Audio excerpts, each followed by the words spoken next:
மறைந்த மனோரமா அவர்களுக்கு பல்வேறு தலைவர்களும் திரையுலக நட்சத்திரங்களும் தொடர்ந்து அஞ்சலி செலுத்தி வருகிறார்கள். தற்போது இயக்குனரும் நடிகருமான பாக்யராஜ் அவர்கள் தன்னுடைய இரங்கல் செய்தியை சொல்லிக் கொண்டிருக்கிறார். பார்க்கலாம்.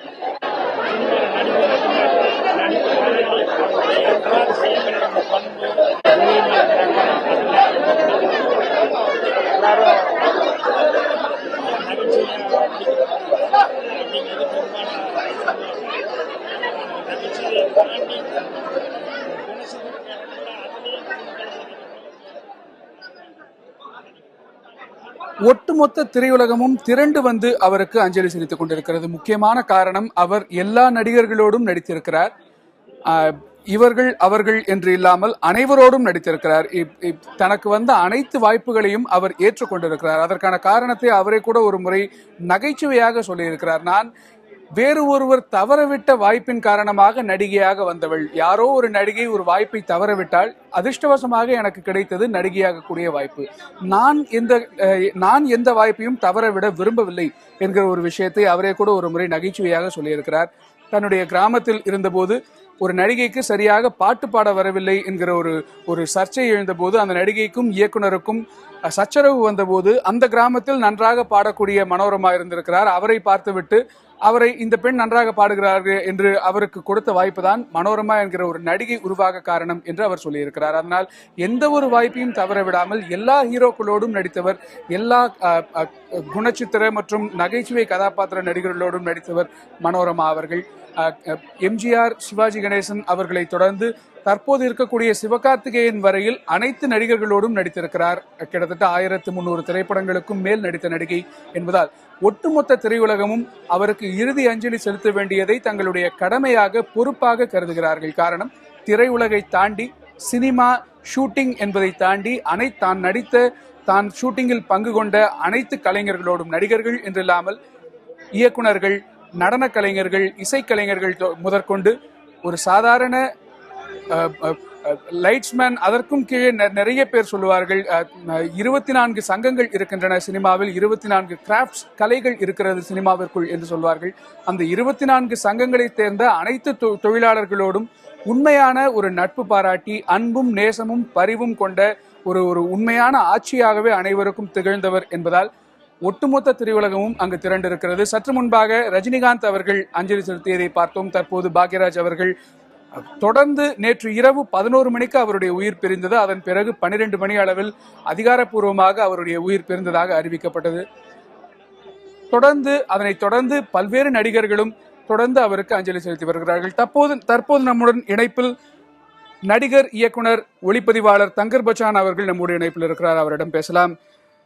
சார், மனோரமா அப்படிங்கிற ஒரு ஆளுமையை பற்றி நீங்க என்ன சொல்ல விரும்புறீங்க? ஏன்னா பெண்கள் இந்த அளவிற்கு ஒரு மிக பெரும் ஆளுமையா தமிழ் சினிமாவில் வளருவது ஒரு அரிதான விஷயம். நீங்க என்ன சொல்ல விரும்புறீங்க? மிக சரிங்க. தமிழ் சினிமான்னு சொல்றோம். அதாவது தமிழ் சினிமாங்கிறது அது தமிழர்களுடைய அடையாளத்தோட வர்றது ஒண்ணு. தமிழர்களுக்கான அடையாளம் என்பது ஒரு கூட்டு குடும்ப வாழ்க்கை, அவங்களுடைய பண்பாடு, கலாச்சாரங்கள், ஒரு உணர்ச்சி குவியலான ஒரு வாழ்க்கை முறை. அதுல ஒரு ஒரு ஒரு தமிழச்சியாக இருந்து உண்மையான ஒரு ஒரு ஒரு ஒரு ஒரு ஒரு கலைஞராக கடைசி வரைக்கும் ஒரு ஈடுபாட்டோட தன்னை ஒப்படைச்சுக்கிட்டு எந்த பாத்திரம் கொடுத்தாலும் அதை முறையா செய்தவங்க அம்மா. ஒரு தமிழ் சினிமாவுடைய அடையாளங்கிறதுல அம்மா ஒருத்தங்க. இப்ப பொதுவா ஒருத்தவங்க மறைஞ்சிட்டா அந்த இடத்த நிரப்புறதுக்கு பல பேர் வருவாங்க. அது தொழில்நுட்பத்திலையா இருக்கட்டும், எல்லாத்துலயும் இருக்கு. ஆனா இவங்களுக்கு உண்மையிலேயே ஈடு இல்லாத ஒருத்தவங்கள தான் நான் பாக்குறேன். அவங்க காலத்துல எல்லாம் சினிமாவில் இன்னைக்கே ஏன் தமிழ் பெண்கள் உங்க படங்களை நடிக்கல அப்படின்னு என்ன கேட்பாங்க. நீங்க இவ்வளவு தூரம் பேசுறீங்க, உங்க படங்களை தமிழ் பெண்களே நடிக்க வைக்க மாட்டேங்க.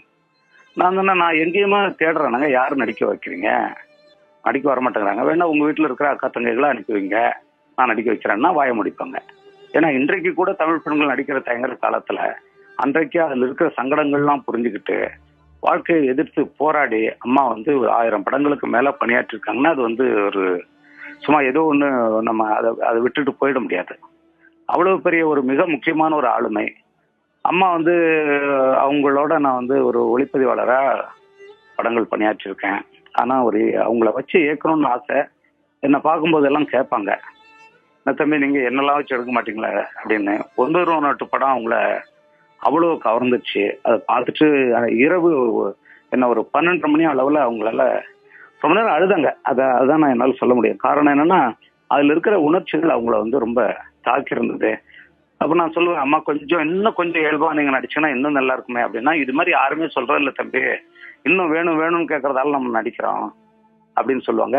என்ன கேட்டா வந்து அவங்கள வந்து நான் முதற்கொண்டு அம்மாவுடைய திறமையை மிக சரியா பயன்படுத்தலைங்க. அதுதான் உண்மை.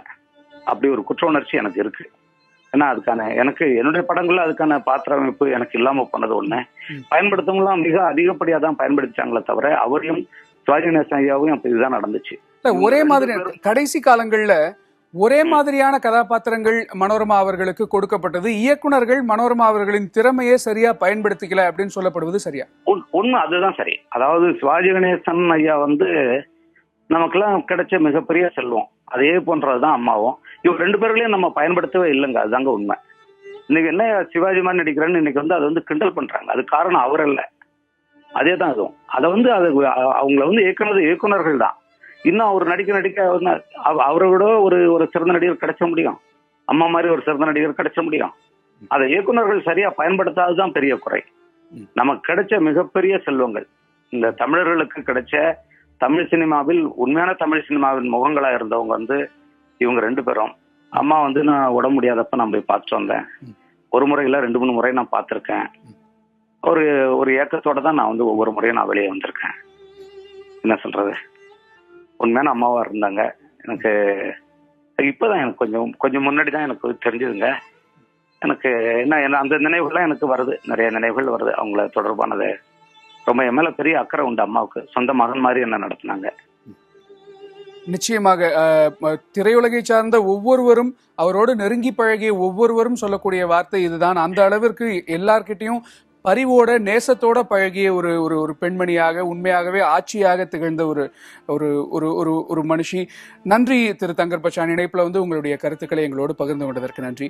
தற்போது நம்மோடு நேரலையில் இணைப்பில் நடிகர் கருணாஸ் இணைப்புல இருக்கிறார். அவர்கிட்ட பேசலாம். வணக்கம் சார். இந்த நேரத்துல தமிழ் சினிமாவின் மிக மூத்த நடிகை நம்மை விட்டு பிரிந்திருக்கிறாங்க. இந்த நேரத்துல என்ன சொல்ல விரும்புறீங்க?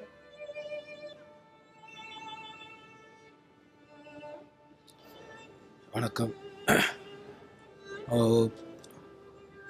ஒரு மன்னார்குடியில் ஒரு சாதாரண குடும்பத்தில் பிறந்து நாடக நடிகையாக 12-13 வயதில் தன்னுடைய வாழ்க்கையை ஆரம்பித்து எந்த ஒரு நடிகையும் தமிழ் சினிமாவில் இத்தனை கதாபாத்திரங்களை ஏற்று நடிச்சிருப்பாங்களான்னு எனக்கு தெரியலை.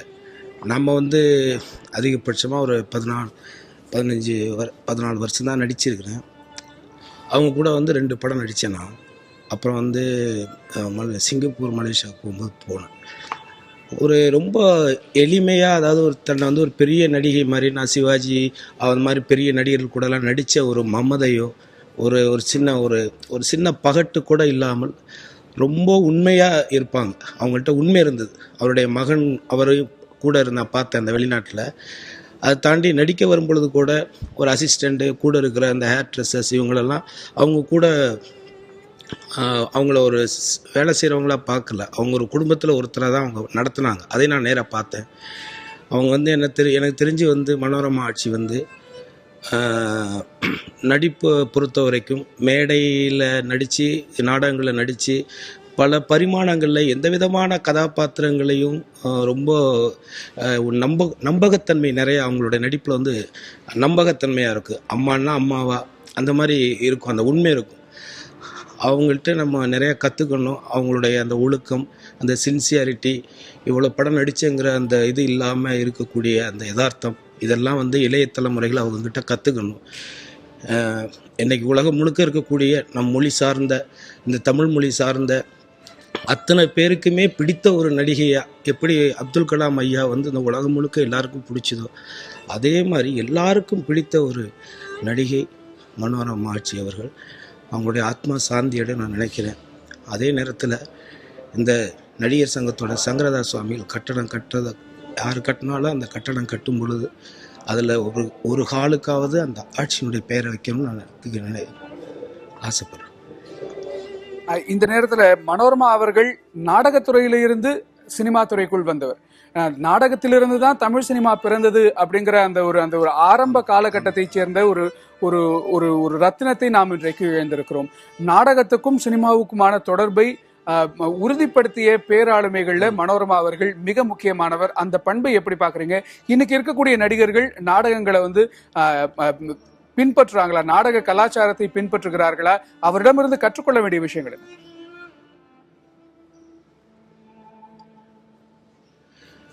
அதாவது 12 வயதில் நாடகத்துறைக்கு வரும்பொழுது நாடக கலைஞர்களாக அன்னைக்கு உருவானவங்க எல்லாருக்குமே பாடத் தெரியணும், இசை தெரியணும், தாளம் இசை தெரியணும், வசன உச்சரிப்புகள் அது வகுப்புகள் எடுக்கப்பட்டது. அவங்களுக்குன்னு ஒரு குருகுலம் மாதிரி இருந்தது நாடகத்துறை. அதனால தான் இன்றைக்கி பேரறிஞர் அண்ணா அவர்கள் எழுதின நாடகங்கள்லாம் கதாநாயகியாக அந்த அம்மா நடிச்சிருக்கிறாங்க. அதே மாதிரி கலைஞர் ஐயா எழுதின நாடகங்கள் எல்லாம் கூட உதயசூரியன்கிற ஒரு நாடகத்திலலாம் அந்த அம்மா கதாநாயகியாக நடிச்சிருக்கிறாங்க. எல்லா கதாபாத்திரமும் சின்ன வயசில் அவங்க நடிச்சிருக்கிறாங்க.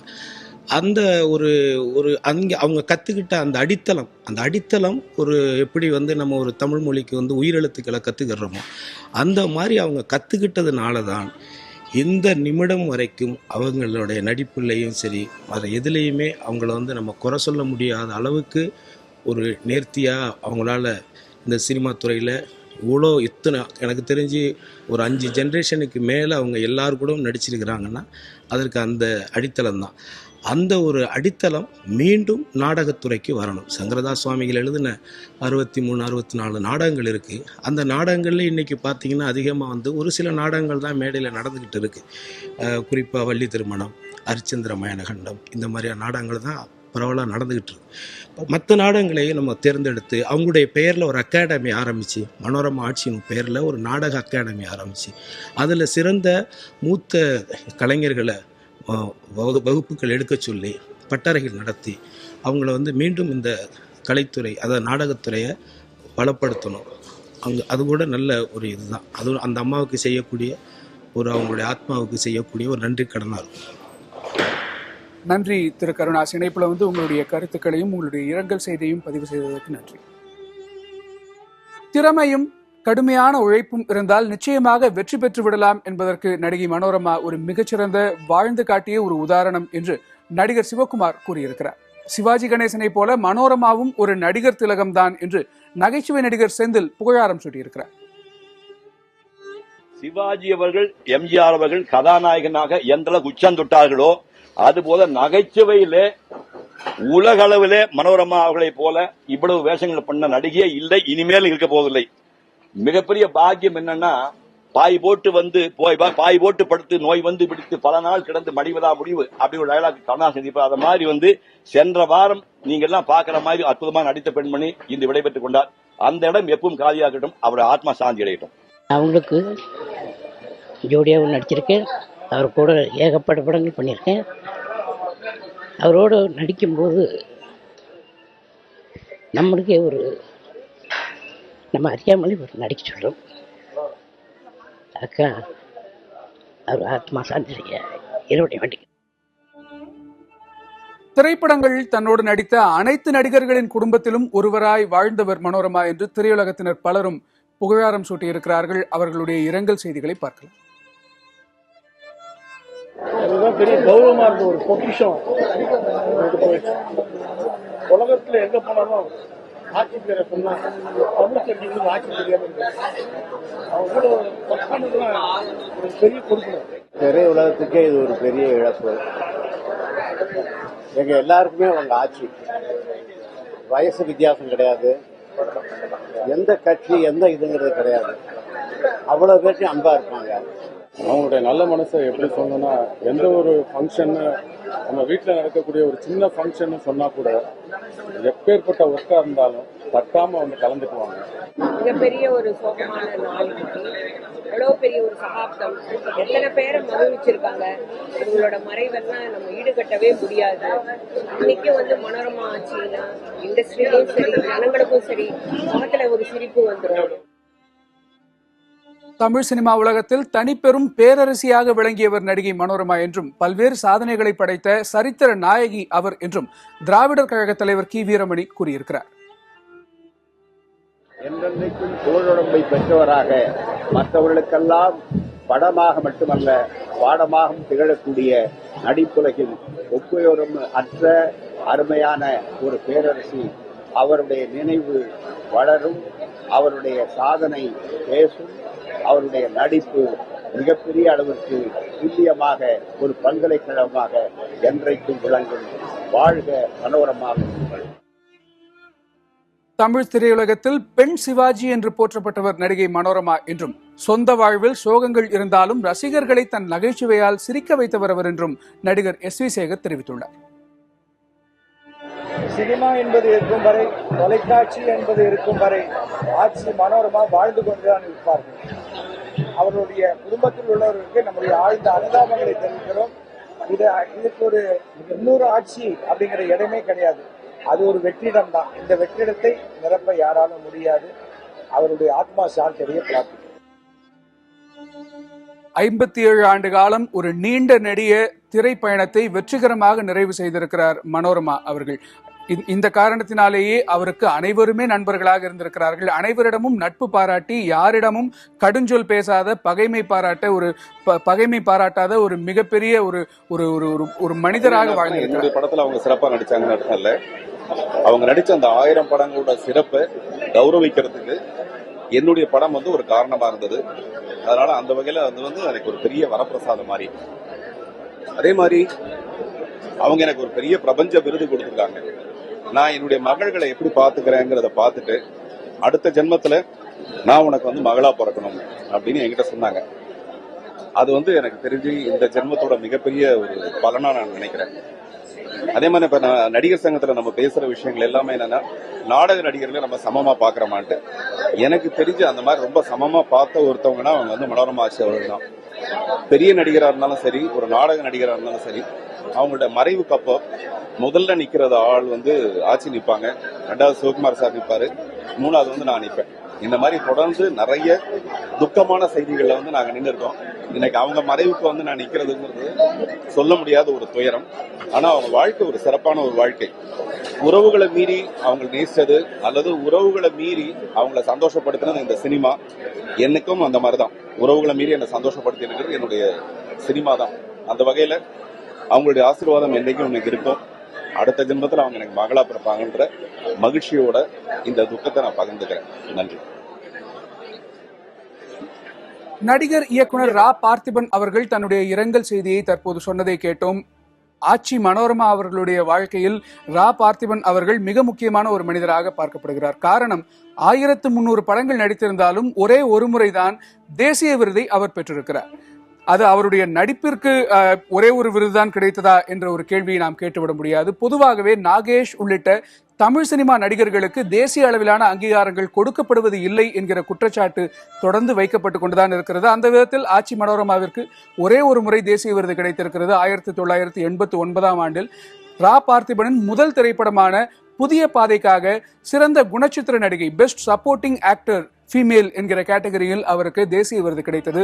அதனைத்தான் தற்போது பார்த்திபன் அவர்கள் நம்மோடு பகிர்ந்து கொண்டார். அதனை பார்ப்போம். தொடர்ந்து மற்ற சிலரின் இரங்கல் செய்திகளையும் பார்த்து விடலாம். பழம்பெரும் நடிகை மனோரமாவின் மறைவு திரையுலகத்திற்கு ஈடு செய்ய முடியாத ஒரு இழப்பு என்று தமிழ் திரையுலகத்தினர் தெரிவித்திருக்கிறார்கள். மேலும் தன்னுடைய இயல்பான நடிப்பின் மூலமாக அனைத்து கதாபாத்திரங்களுக்கும் உயிரூட்டியவர் அவர் என்று புகழாரம் சூட்டியிருக்கிறார்கள். அவர்கள் ஈடு செய்ய முடியாத ஒரு ஒப்பற்ற ஒரு இழப்பு. அவர்கள் குடும்பத்தாருக்கு என் சார்பாகவும், என் மனைவி ராதிகா சரத்குமார் சார்பாகவும், என் குடும்பத்தின் சார்பாகவும், தென்னிந்திய நடிகர் சங்கத்தின் சார்பாகவும், கலை குடும்பத்தின் சார்பாகவும் ஆழ்ந்த அனுதாபத்தை நாங்கள் தெரிவித்துக் கொள்கின்றோம். 1000க்கும் மேற்பட்ட படங்களை நடித்து உலக அளவிலே பெரிய சாதனை செய்துள்ளார். ஆனால் கடைசி அத்தியாயம் அவருக்கு இதெல்லாம் கடைசி அத்தியாயம். எல்லாரும் சந்தேகம் கிடையாது. தம்பி சொன்னது போல 1000 படங்கள், 1000 நாடகங்கள், 1000க்கு மேல அவங்க நடிக்காத வேஷமே கிடையாது. கதாநாயகி, குணச்சித்திர நடிகை, என் கூட ஹீரோயின் ஆக்ட் பண்ணாங்க. அதுக்கப்புறம் தாயா ஆக்ட் பண்ணாங்க. இப்படி பல வேடங்கள் எந்த வேடம் கொடுத்தாலும் அதை சிறப்பாக செஞ்சு இந்த கலைத்துறையில அவங்க ஒரு நிலைச்சி இருந்தாங்க. இது தமிழ் சினிமாவுக்கு மட்டும் இல்லை, இந்தியாவுக்கே ஒரு மிகப்பெரிய நடிகை இழந்த இழப்பு. அது அவங்கள மாதிரி ஒரு ஆர்டிஸ்ட் இனிமேல் பிறக்கணும். அவங்களுடைய கான்ட்ரிபியூஷன் சினிமாவுக்கு, அவங்க கொடுத்த கான்ட்ரிபியூஷன், அவங்க வாழ்க்கையே சினிமாவுக்கு அர்ப்பணிச்சிருக்காங்க. உலக அளவில் எத்தனை பெண்மணி சினிமா துறைகள் இருந்தாலும் இவர்களைப் போல எல்லா கதாபாத்திரமும் நடிக்கக்கூடிய பெண்மணி இனி எவரும் வரமாட்டார். உலகத்திற்கும் எல்லா தமிழர்களின் மனதில் எப்பொழுதும் மனோரமா ஆட்சி அம்மா அவர்கள் இருப்பார்கள். 1300 திரைப்படங்கள், 57 ஆண்டுகள், 1000த்திற்கும் மேற்பட்ட மேடை நாடகங்கள் என்று திரையுலகத்தில் யாராலும் செய்ய முடியாத ஒரு மராத்தான் வெற்றி பயணத்தை செய்திருக்கிறார் மனோரமா அவர்கள். அதனால் தானோ என்னவோ தெரியவில்லை, கலை உலகத்தின் அனைவருமே அவருக்கு நண்பர்களாக இருந்திருக்கிறார்கள். இன்றைக்கு ஒட்டுமொத்த கலை உலகமும் தமிழ் கலை உலக சமுதாயமும் ஒன்று திரண்டு அவருக்கு மரியாதை செலுத்தும் காட்சிகளை நாம் பார்த்துக் கொண்டிருக்கிறோம். தொடர்ந்து ஒருவர் பின் ஒருவராக தங்களுடைய இரங்கல் செய்தியை சொல்லிக் கொண்டே இருக்கிறார்கள். அந்த வரிசையில் நடிகை மனோரமாவின் இழப்பு ஈடு செய்ய முடியாதது என்று நடிகர்கள் நாசர், பொன்வண்ணன், ராகவா லாரன்ஸ் ஆகியோர் தெரிவித்திருக்கிறார்கள். அதனை பார்க்கலாம். சிவாஜி சார், எம்ஜிஆர் சார், சாவித்திரி அம்மா, இவங்கெல்லாம் திரையுலகத்தில் மிகப்பெரிய ஜாம்பவான்களா மக்கள் மனசில் நின்றுகிட்டு இருந்தாங்க. இதுக்கிடையில ஒருத்தர் உள்ள நுழைஞ்சு தனக்கான ஒரு இடத்தை தக்க வச்சுக்கிறது ரொம்ப ரொம்ப சிரமமான விஷயம். அதுல ஹியூமர் சைடு எடுத்தீங்கன்னா நாகேஷ் சார் ஒரு சைடு கொடி கட்டி பறந்துகிட்டு இருக்கார். ஆனா ஒரு பெண்மணியா காரைக்குடியிலிருந்து புறப்பட்டு இவர்களுக்கு மத்தியில் உள்ள நுழைஞ்சு தன் நடிப்பு திறமையால மட்டுமே அவங்க காமெடி, பாட்டு, அது போக குணச்சித்திர வேடங்கள், இப்படி பார்த்தீங்கன்னா ஒரு 3 தலைமுறை தாண்டி அவங்க நின்ன விஷயம் மிகப்பெரிய சாதனை. அப்படி எல்லா விஷயம் கிட்ட பகிர்ந்துருக்காங்க. அது நம்மளுக்கு ஒரு பெரிய எக்ஸ்பீரியன்ஸ் மாதிரி. அந்த அவங்களோட ஒவ்வொரு அனுபவம் நம்மளுக்கு ஒரு பாடம். அப்புறம் ரீசெண்டாக ஒரு 3 years பேக் லண்டனில் ஒரு படத்துக்காக ஷூட்டிங் பண்ணோம். அப்போ அவங்க கூட இருக்கிற ஒவ்வொரு நேரம் நம்ம கவலையெல்லாம் போயிடும். அந்த அளவுக்கு சிரிச்சு நம்ம ஒரு ஃபேமிலியில் நம்ம அம்மாவோட எப்படி ஜாலியாக சந்தோஷம் பேசிட்டு போமோ அந்த மாதிரி ஒரு சுச்சுவேஷன் அவங்களோட இருக்கும்போது உண்மையிலே அவங்களுடைய மறை நம்ம கலைத்துறைக்கு ஒரு பெரிய பேர் இழப்பு.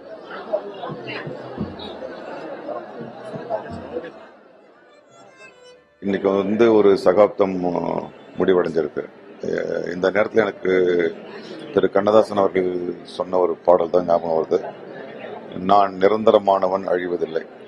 ஆச்சரியமா அவங்க மூச்சு அடங்கியிருக்கு. ஆனால் அவங்க அவங்களுடைய பிம்பத்தின் மூலமா பல்லாயிரம் ஆண்டுகள் அவங்க உயிரோடு தான் இருந்துட்டு இருப்பாங்க. ஏன்னா அவங்களுடைய உடல் பாவனை, குரல் எல்லாம் பல்லாயிரம் ஆண்டுகள் கடந்தும் ஒழிச்சுக்கிட்டே தான் இருக்கும்.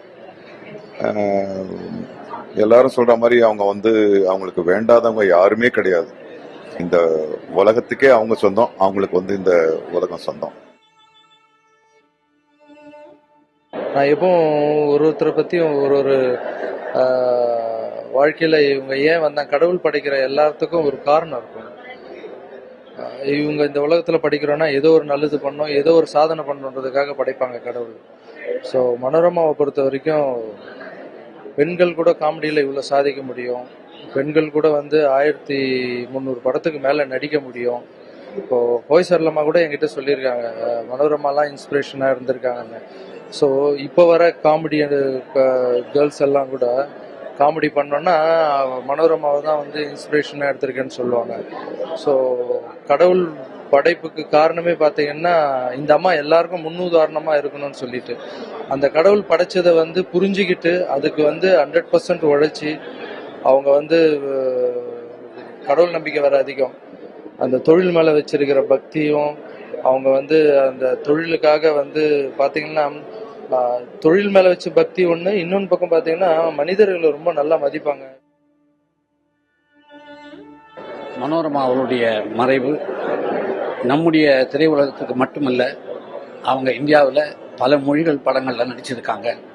ஸோ அனைத்து திரையுலகத்துக்கும் ஈடு செய்ய முடியாத ஒரு இழப்பு. மனோரமா அவர்களும் நானும் குறைந்தது 60-70 படங்களில் இணைந்து நடிச்சிருக்கோம். இதை தவிர நானும் அவர்களும் 600க்கும் மேற்பட்ட மேடை நாடகங்களிலும் நடிச்சிருக்கோம், டெலிவிஷன்லேயும் நடிச்சிருக்கோம். மனோரமாவுக்கும் எனக்கும் இடையே மிகச்சிறந்த நட்புறவு ஒன்று இருந்தது. என்கிட்ட ரொம்ப அன்பாக இருப்பாங்க, ஏதாவது உதவி வேணுமான்னு கூட கேட்பாங்க சமயத்தில். அந்த அளவுக்கு ரொம்ப ரொம்ப நல்லவங்க. மனோரமாவுடைய ஒரு அருமையான குணம் என்னன்னு கேட்டிங்கன்னா, ஒரு ஷார்ட் ஆக்ட் பண்ண அப்புறம் தனக்கு அது சரின்னு படலைன்னா எப்படியாவது இன்னும் 2-3 ஷார்ட் எடுக்க சொல்லி கேட்பாங்க. அந்த அளவு ஒரு வேஷம்னு எடுத்துக்கிட்டா அதை ஊன்றி போறவங்க அவங்க. அவருடைய இழப்பு என்பது தமிழ் திரைப்பட உலகத்திற்கு மட்டுமல்ல, தமிழ் சமூகத்துக்கு பேரிழப்பாகும். அவருடைய மறைவிற்கு மார்க்சிஸ்ட் கம்யூனிஸ்ட் கட்சி மாநில குழு சார்பாக என்னுடைய இரங்கலை தெரிவிப்பதோடு அவரை இழந்து வாடக்கூடிய குடும்பத்தினருக்கு என்னுடைய ஆழ்ந்த அனுதாபத்தை தெரிவித்துக் கொள்கிறேன்.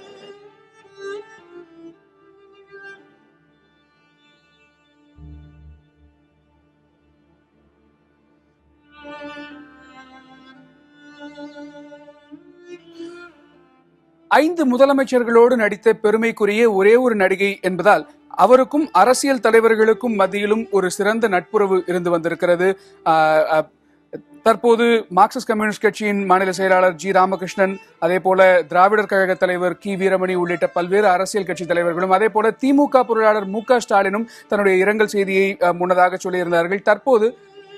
தற்போது தமிழக முதலமைச்சர் ஜெயலலிதா தன்னுடைய இரங்கல் செய்தியை வெளியிட்டிருக்கிறார். அதாவது ஆச்சி மனோரமா அவர்களுடைய இடத்தை தமிழ் திரையுலகத்தில் யாராலும் நிரப்பிவிட முடியாது என்று புகழாரம் சூட்டியிருக்கிறார் முதலமைச்சர் ஜெயலலிதா அவர்கள். அவரை பிரிந்து வாழும் அவருடைய குடும்பத்தாருக்கும் தமிழ் திரையுலகத்தினருக்கும் தன்னுடைய ஆழ்ந்த இரங்கலை தெரிவித்துக் கொள்வதாகவும் அன்னாருடைய ஆன்மா சாந்தி அடைய இறைவனை பிரார்த்திப்பதாகவும் தன்னுடைய இரங்கல் அறிக்கையில் தமிழக முதலமைச்சர் ஜெயலலிதா அவர்கள் கூறியிருக்கிறார்.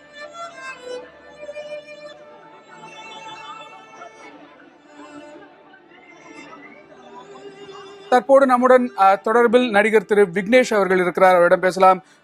சார், மனோரமா அவர்களிடமிருந்து நீங்கள் கற்றுக்கொண்ட விஷயம் இது, அவரை பார்த்து நீங்கள் கற்றுக்கொண்ட விஷயம் இது?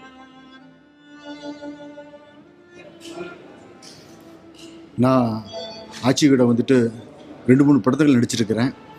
அவங்க நடிப்பில் மட்டும் சிறந்தவங்க இல்லை, பண்புலையும் சிறந்தவங்க.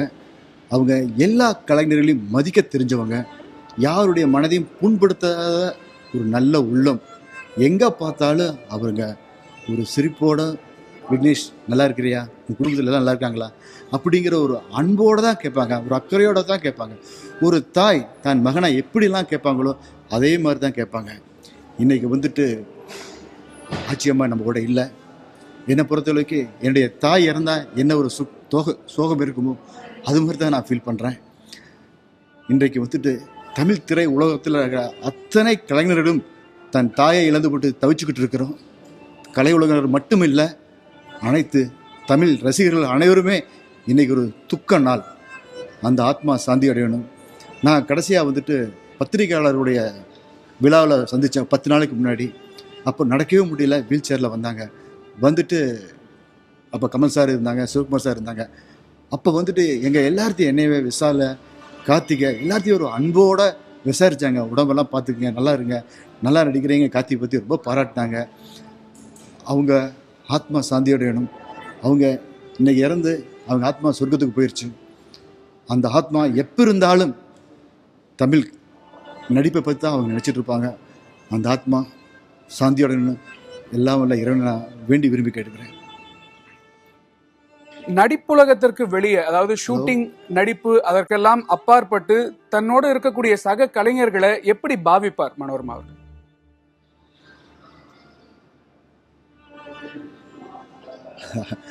நான் எனக்கு தெரிஞ்ச நான் ஒரு 40-42 படம் நடிச்சிருக்கிறேன்.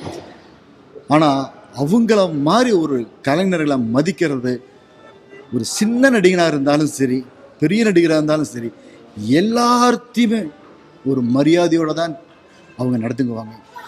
யாருக்கிட்டமே எல்லாருமே ஒரு ஆர்டிஃபிஷியலாக ஒரு ட்ராமாவாக தான் பேசுவாங்க ஒரு சிலர். ஆனால் ஆச்சரியமாக அவங்க பேசுகிறதுல ஒரு தாய் எப்படி ஒரு மகனை வந்துட்டு சரியாக அரவணைப்பாக பேசுவாங்களோ அது மாதிரி தான் பேசுவாங்க. யாருடைய மனதையும் புண்படுத்தி நான் பார்த்ததே கிடையாது. அவங்களோட நான் நடிக்கும்போது நிறையா நாட்கள் நான் ஸ்பெண்ட் பண்ணியிருக்கிறேன். அப்போல்லாம் வந்து பார்த்தீங்கன்னா எந்த சூழ்நிலையும் நான் கோவப்பட்டு நான் அவங்கள பார்த்ததே கிடையாது. அவங்க ஒரு ஒரு அற்புதமான ஒரு பிறவி. எப்படி ஒரு ஆண்களில் ஒரு நடிகர் திலகமோ அது மாதிரி பெண்களில் அவங்க ஒரு நடிகர் திலகம். அந்த ஆச்சியம்மாவுக்கு வந்துட்டு டி நகரில் அவர் வசித்த தெருவில் அவருடைய பேரை வைக்கணும்னு நான் ரொம்ப ரொம்ப வேண்டி விரும்பி கேட்டுக்கிறேன். இது என்னுடைய ஆசை மட்டும் இல்லை, அனைத்து கலைஞருடைய ஆசை, அனைத்து மக்களுடைய ஆசை. அந்த ஆத்மாவுக்கு, அந்த நடிகர் திலகம் அந்த அம்மாவுக்கு நம்ம செய்கிற ஒரு நல்ல ஒரு காணிக்கையாக இருக்கும். நன்றி திரு விக்னேஷ். இணைப்புல உங்களுடைய கருத்துக்களை பதிவு செய்ததற்கு நன்றி. மனோரமா அவர்களுடைய வாழ்க்கை பயணம் குறித்த பல்வேறு தொகுப்புகளை நாம் தொடர்ந்து இந்த நேரலையிலே பார்த்து கொண்டிருக்கிறோம். அந்த விதத்துல 1958 ஆண்டு கவியரசர் கண்ணதாசன் தயாரித்த மாலையிட்ட மங்கை திரைப்படம் மூலமாகத்தான் முதலாக ஒரு நகைச்சுவை நடிகையாக தமிழ் சினிமா உலகத்திற்குள் காலடி எடுத்து வைத்தார் மனோரமா அவர்கள். அந்த காலம் முதல் தற்போது 57 ஆண்டுகள் தொடர்ந்து அவர் நடித்து வந்திருக்கிறார். வெகு சமீபத்தில் சிவகார்த்திகேயனோடு கூட அவர் ஒரு திரைப்படத்தில் நடித்திருக்கிறார். ஆக 57 ஆண்டுகளும் தொடர்ந்து சுறுசுறுப்பாக இயங்கி வந்த ஒரு திரைத்துறை ஆளுமையாக அவர் திகழ்ந்திருக்கிறார். தொடர்ந்து எல்லோரும் சொல்லி வருகிறார், எங்களுக்கு மனோரமா அவர்கள் ஒரு தாய் போல, ஒரு சிறந்த ஒரு ஆட்சியாகவே இருந்தார் என்றெல்லாம் தொடர்ந்து சினிமாவை மீறிய ஒரு நட்பு, பரிவு, அவர் மீது பாசத்தை அனைவருமே அவர் மீது வைத்திருக்கிறார்கள். என்ன காரணம் நீங்கள் பார்த்த வரையில்?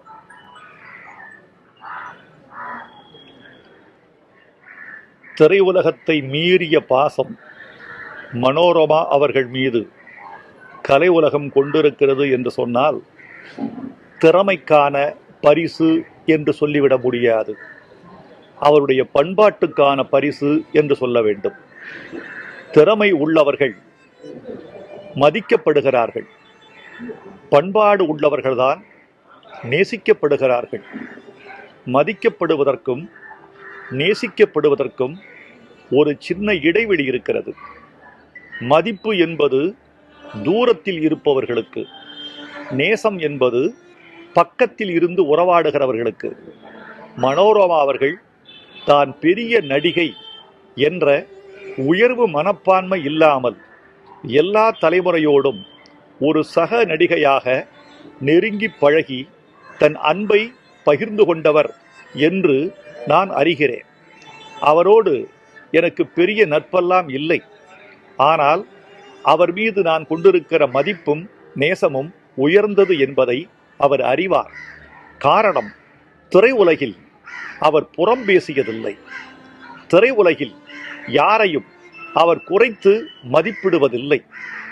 தன்னுடைய உயரம் தெரிந்து கொண்டு எல்லோரையும் தன் உயரத்திற்கு ஏற்ப மதித்து பழகிய ஒரு பண்பாடு மனோரமா அவர்களுக்கு வாய்த்திருந்தது என்று சொல்ல வேண்டும். இந்த பண்பாட்டைத்தான் நிகழ்கால தலைமுறை பின்பற்ற வேண்டும் என்று நான் விரும்புகிறேன். சற்று நேரத்திற்கு முன்னால் புதிய தலைமுறையின் ஒளிபரப்பில் நான் என் காதுகளுக்கு சில செய்திகளை கேட்டேன். பட்டிக்காடா பட்டணமா, திருவிளையாடல், கலாட்டா கல்யாணம் என்று அவர் நடித்த படங்களை பட்டியலிட்டு சொல்லிக் கொண்டிருந்தார்கள் புதிய தலைமுறையில். நான் அப்படி நினைக்கவில்லை. ஒரு குறிப்பிட்ட காலகட்டத்தில் 60களில் 70களில் மனோரமா நடிக்காத திரைப்படம் எது என்பதுதான் பட்டியலே தவிர மனோரமா நடிக்காத படம் என்ற நடித்த படம் என்ற பட்டியல் பெரும்பாலும் சரியாக இருக்காது. திரைப்படம் தயாரிக்க கேமராவும் மனோரமாவும் மிக முக்கியம் என்று இருந்த காலகட்டத்தில் மனோரமா கோலோச்சி இருக்கிறார். அவர் அடைந்த உயரம் என்பது இன்னொரு நடிகைக்கு வாய்க்காதது. 57 ஆண்டுகள் திரையுலகில் நிகழ்கால தலைமுறையோடு பயணம் செய்து கொண்டே இருப்பது என்பது எல்லோரும் அடைய முடியாதது. சிலருக்கு 10 ஆண்டுகள் 20 ஆண்டுகள் என்றுதான் திரையுலகில் வாழ்வு இருக்கும். 57 ஆண்டுகள் 4 தலைமுறையோடு அவர் பணியாற்றி பழகி வந்திருக்கிறார் என்பதே அவருடைய பெருமையை காட்டுவதாகும். இன்னொரு முக்கியமான செய்தியை நான் பகிர்ந்து கொள்ள வேண்டும் என்று ஆசைப்படுகிறேன். இந்த நீண்ட கால இந்த திரையுலக வாழ்வுக்கு அவருக்கு எது சக்தியாக இருந்தது என்று யோசித்து பார்க்கிறேன். கவியரசர் கண்ணதாசன் மாலையிட்ட மங்கை என்ற படத்தில் மனோரமாவை அறிமுகப்படுத்த வந்த பொழுது அதற்கு முன்பு சின்ன சின்ன பாத்திரங்களில் அவர் தோன்றியிருக்கலாம். அப்போது அவர் சொல்லியிருக்கிறார், நான் கதாநாயகியாகத்தான் நடிப்பேன் என்ற ஒரு வேட்கை அவருக்கு இருந்திருக்கிறது. கவியரசர் கண்ணதாசன் சொல்லியிருக்கிறார், அம்மா நீ கதாநாயகியாக நடித்தால் சில ஆண்டுகள் மட்டுமே உன் பயண தூரம் இருக்கும். கதாநாயகிக்கான கவர்ச்சி குறைந்தவுடன் திரையுலகம் புறந்தள்ளிவிடும். நீ நகைச்சுவை நடிகையானால் உன்னை யாரும் புறந்தள்ள முடியாது. காலந்தோறும் நீ பயணம் செய்து கொண்டே இருக்கலாம். கவியரசனுடைய வாக்கை கேட்டு செயல்பட்டதால் 57 ஆண்டுகள் அந்த அம்மையார் திரையுலகில் பயணம் செய்ய முடிந்தது. எல்லா பாத்திரங்களும். நான் ஒரு முறை கேட்டேன், இந்த படத்தில் கூடவா நீங்கள் என்று ஆச்சரியப்பட்டேன் என்று சொன்னேன். அவர் வெட்கத்தோடு புன்னகைத்தார். அவரோடு என்னுடைய பழக்கத்தில் அவரது வெட்கப்பட்ட புன்னகைதான் என் மனதில் இன்னும் நினைவில் இருக்கிறது. நேற்று இரவு 11 மணி அளவில் மரணமடைந்த மனோரமா அவர்களின் இறுதி அஞ்சலி நிகழ்ச்சி குறித்த நேரலையை நாம் தொடர்ந்து பார்த்துக் கொண்டிருக்கிறோம். மனோரமா அவர்களை பற்றி குறிப்பிட்டு சொல்வது என்றால் 1300க்கும் மேற்பட்ட திரைப்படங்களில் நடித்ததன் மூலமாக எண்ணற்ற விருதுகளை அவர் வாங்கி குவித்திருக்கிறார். குறிப்பாக சொல்ல வேண்டும் என்றால் மத்திய அரசு அவருக்கு 2002ஆம் ஆண்டு பத்மஸ்ரீ விருதை கொடுத்து கௌரவித்தது. அதே போல ஒருமுறை அவர் தேசிய விருதையும் வாங்கியிருக்கிறார். சிறந்த குணச்சித்திர நடிகைக்கான பெஸ்ட் சப்போர்ட்டிங் ஆக்டர் ஃபீமேல் என்கிற கேட்டகரியில் அவர் ஒரு தேசிய விருதை வாங்கியிருக்கிறார். புதிய பாதை திரைப்படத்திற்காக 1989ஆம் ஆண்டில் அந்த விருதை பெற்றிருக்கிறார். அதே போல கலைமாமணி விருது, தமிழக அரசின் உயரிய கலை விருதான கலைமாமணி விருதும் அவருக்கு வழங்கப்பட்டிருக்கிறது. அது மட்டுமல்ல, பல்வேறு மொழிகளில் நடித்தவர் மனோரமா அவர்கள். 1300 திரைப்படங்கள் என்று சொல்லும் பொழுது அனைத்து தென்னிந்திய மொழிகளிலும் நடித்திருக்கிறார். அதே போல ஹிந்தி மொழியில் நடித்திருக்கிறார். சிங்கள மொழி திரைப்படங்களிலும் நடித்தவர் மனோரமா அவர்கள். அவருக்கு கேரள அரசும் தன்னுடைய கலை சார்ந்த விருதான கலாசாகர் விருதை வழங்கி கௌரவித்திருக்கிறது. அதே போல மலேசிய அரசாங்கம் அவருக்கு டத்தோ சாமுவேல் சரித்திர நாயகி விருது என்கிற ஒரு விருதை கொடுத்து கௌரவம் செய்திருக்கிறது. இது போன்ற பல்வேறு விருதுகளை அவர் வென்றிருக்கிறார். அவருக்கு இந்த ஆண்டு புதிய தலைமுறை பெண்களுக்கான சக்தி விருதுகளில் வாழ்நாள் சாதனையாளர் மற்றும் கலை பிரிவிற்கான விருதை வழங்கி கௌரவித்தது. அதே போல தங்களுக்கும் பெருமை தேடிக்கொண்டது புதிய தலைமுறை.